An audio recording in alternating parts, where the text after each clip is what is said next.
Ninguém jamais imaginou que um grupo isolado operando a partir de uma das nações mais fechadas do planeta, sem acesso irrestrito à internet e com infraestruturas digitais extremamente limitadas, pudesse se tornar uma ameaça real ao sistema financeiro global. Mas foi justamente isso que aconteceu. No silêncio absoluto de uma sala cercada por cabos, códigos e vigilância extrema, o Grupo Lazarus começou a arquitetar um dos maiores ataques cibernéticos da história moderna. Eles não buscavam fama, não buscavam reconhecimento. Resultado, impacto, dinheiro e, acima de tudo, poder. O Grupo Lazarus não nasceu de um impulso isolado, mas de uma doutrina estratégica do regime norte-coreano: utilizar o ciberespaço como arma de guerra assimétrica. Enquanto os olhos do mundo estavam voltados para os mísseis sendo lançados sobre o mar do Japão, um exército invisível já estava sendo treinado para invadir servidores, manipular sistemas bancários e explorar brechas que ninguém mais via. Cada linha de código que eles escreviam era, na prática, uma bala digital. Cada malware injetado era uma infiltração silenciosa em estruturas que sustentavam países inteiros. E foi nesse contexto que, em 2016, os Lazarus encontraram sua oportunidade de ouro: o Sistema de Transferências Internacionais SWIFT. Um sistema usado por milhares de bancos no mundo inteiro para realizar transações bilionárias diariamente. Eles estudaram esse sistema por meses. Não era uma invasão aleatória. Era um plano meticuloso. Eles se infiltraram na rede interna do Banco Central de Bangladesh usando uma brecha de segurança deixada por softwares desatualizados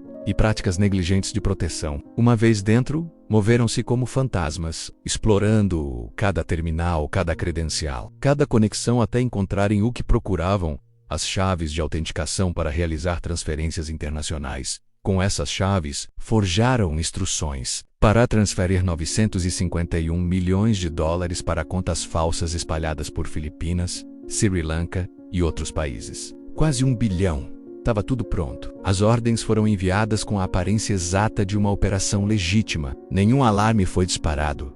Nenhum técnico desconfiou. O dinheiro começou a se mover. O golpe estava em andamento. Mas o inesperado aconteceu. Um detalhe: uma falha humana mudou o curso da operação. Uma das instruções de pagamento continha um erro de digitação grotesco, foundation ao invés de foundation. Esse único erro de ortografia acionou os protocolos de verificação do banco intermediário, ou Deutsche Bank, que paralisou as transações suspeitas. Era tarde demais para algumas delas. Menos 8 milhões de dólares já tinham sido transferidos e desaparecido, mas o restante foi bloqueado a tempo. Esse erro não foi só um acidente. Foi o que separou o Grupo Lazarus de um dos maiores roubos da história bancária mundial. Ainda assim, o dano estava feito. O dinheiro perdido jamais foi completamente recuperado. Investigadores de vários países começaram a montar o quebra-cabeça. Como um grupo havia conseguido se infiltrar num sistema tão complexo e seguro? As pistas levavam a malwares desenvolvidos com alto nível técnico, padrões de ataque semelhantes aos de ações anteriores contra a Coreia do Sul e aos ataques a Sony Pictures. A resposta começava a se formar. E tinha um nome: Lazarus. Mas esse ataque não foi apenas sobre dinheiro. Foi sobre exposição. O mundo percebeu, naquele momento, que nenhum sistema estava completamente seguro. Que bastava uma linha errada de código, uma porta deixada entreaberta, um funcionário desatento, para que estruturas inteiras ruíssem. O Grupo Lazarus havia demonstrado que poderia tocar o sistema financeiro global e sair quase ileso. Eles haviam declarado guerra, não com tanques, não com bombas, mas com bytes.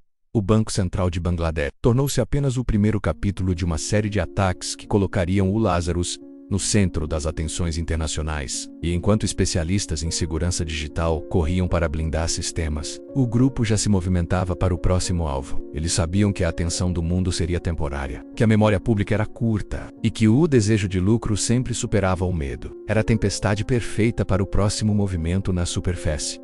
A economia mundial parecia ter voltado ao normal, mas nas profundezas da rede, algo maior estava sendo preparado. Eles haviam provado do gosto do sucesso. Haviam visto como o mundo reagia menos lentamente, confusamente e burocraticamente. Era hora de expanda, de usar o conhecimento adquirido em bancos para algo ainda mais difícil de rastrear: criptomoedas, transações anônimas, alvos mais expostos. E dessa vez, eles não cometeriam erros de digitação. A história estava longe de acabar. Ela apenas começando. Depois do ataque ao Banco Central de Bangladesh, o grupo Lazarus compreendeu algo ainda mais poderoso do que o próprio sucesso do roubo: a fragilidade sistêmica de instituições que se consideravam invioláveis. Eles provaram que a barreira entre segurança e catástrofe era muitas vezes apenas uma questão de tempo, paciência e observação estratégica, mas também perceberam os riscos de operar através de instituições bancárias tradicionais, sistemas regulados, com rastreamento, alarmes e principalmente com olhos atentos de órgãos internacionais. Era hora de se reinventar de evoluir. E a nova fase da operação não apenas surgiria como um novo capítulo,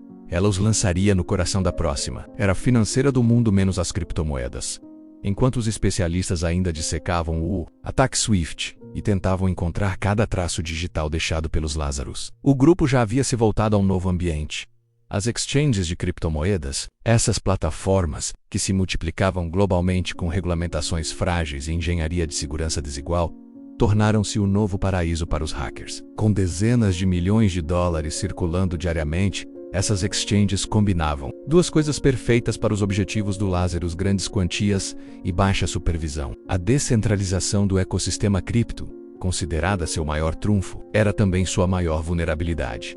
Eles começaram como sempre fizeram, com observação. Mapearam o comportamento de administradores de exchanges, estudaram o funcionamento de apps, carteiras digitais e chaves privadas. Encontraram pontos de entrada e interfaces mal configuradas, e-mails vulneráveis, dispositivos pessoais de funcionários que eram levados para casa sem proteção adequada. A estratégia era clara: comprometer o elo mais fraco da corrente. E assim, aos poucos, o grupo Lazarus foi entrando. Cada alvo exigia um tipo diferente de abordagem. Em alguns casos era phishing clássico, uma isca digital bem escrita, que se passava por uma autoridade legítima, levava o usuário a clicar, instalar um malware e abrir a porta. Em outros, era engenharia social em alto nível, simulando entrevistas de emprego, convites para conferências e até parcerias comerciais, tudo com um único objetivo: acesso. Uma vez dentro, o estrago era feito em silêncio. O Lazarus não buscava visibilidade, buscava eficiência. Eles roubavam as chaves privadas das carteiras frias, dispositivos onde teoricamente os fundos estavam protegidos por não estarem conectados à internet. Mas bastava um momento de descuido, um backup mal feito, um administrador que acessava sua wallet pelo notebook doméstico, para que o elo se rompesse. E quando se rompia, os fundos evaporavam. Em segundos, criptomoedas eram transferidas para centenas de carteiras intermediárias, embaralhadas em mixers, ocultadas em exchanges descentralizadas e convertidas em moedas fiat por redes de laranjas digitais espalhadas pela Ásia, Europa e América Latina. O rastro desaparecia com a mesma velocidade com que havia sido criado entre 2017 e 2021. Estima-se que o grupo Lazarus tenha roubado mais de 1,75 bilhão de dólares em criptomoedas. Exchanges na Coreia do Sul, Japão, Hong Kong, Estados Unidos e Europa foram atacadas. Algumas jamais admitiram oficialmente a invasão,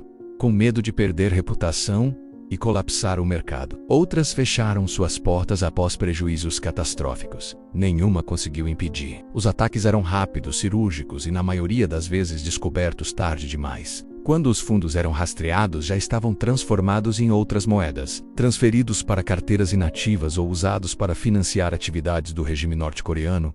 Sim, porque nada era aleatório. O dinheiro era transformado em combustível para a máquina militar de Pyongyang. Financiava programas de mísseis balísticos, operações de inteligência, campanhas de espionagem, viagens diplomáticas clandestinas. Cada satoshi roubado tinha um destino estratégico. Era um ato político, um movimento coordenado para contornar as sanções internacionais que isolavam o país economicamente. E nesse ponto, o Lazarus não era apenas um grupo de criminosos digitais. Era uma extensão oficial do Estado norte-coreano, seu braço invisível operando no coração de um mundo digital, onde os tratados e as regras tradicionais não tinham alcance. O mais assustador, no entanto, não era o roubo em si, mas o que ele revelava.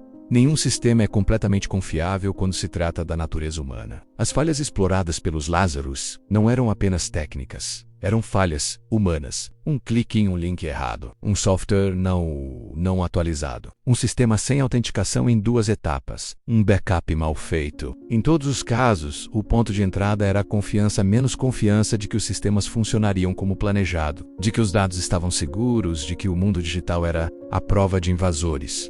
E mais uma vez, O Lazarus provou que essa confiança era ilusória. Não importava se os fundos estavam distribuídos em 1000 carteiras diferentes, se os sistemas usavam criptografia avançada, se os servidores estavam em nuvens privadas. Bastava um único descuido para que tudo fosse perdido.